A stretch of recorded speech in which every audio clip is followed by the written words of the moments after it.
Хичнээн хүнд дурлаж байсан бэ та? Байхгүй.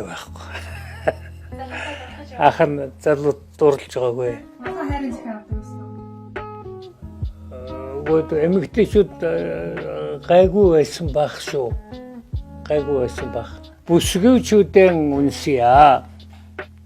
Бүгдийн өмнө эрээгэн алдаж бүсгүйчүүдэн үнсэе.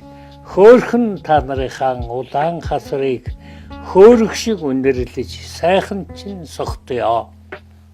Хориотхон насанд минь хайртай гэж тормойсон. Хожимын олон замд нулимстай хоцорсон. Хоёр эрвэхи нүдэн дээр чин үнсэе. Намайг хүүхнүүдээс гай бүгдээс хамгаалж тэрсэн. Нартай цайд ээжилж хадаг дэлгсэн. Навчин хоёр алган дээр чин үнсэе. Цэцэг хөрсөнд байдаг шиг нэр чин зүрхэнд явдаг. Цэвлмаа гавлмаа сүнжид маал гэдэг цэцэд хатад минь гоо уянгат нэрий чин хүртэл үнсэе. Хундаг сэлэм хоёртой эрчүүл биднийг нөхөрлөж явхад хуруугаан мойтол дэлэн шувтарч дээл ойсны чин төлөө худал зовлон хоёр ертөнцөөр туйлж байсан ч хувиршгүй амраг бүүвэ хоёр тоон үнэн ч үлдэдэг энэ чин төлөө хувь заяагаан даатгаж бүсгүйчүүдэн үнсэе. Хамгийн гоо цэцгэн дээр зөгийг эхлээд буудаг. Хамгийн гоо төрсний чин харчуул эхлээд хардаг. Харанхуй үдшийг сүлэн бүжин сар тормойж ханат гэрэгийг гүйлэн бүсгүйчүүд минь ирдэг.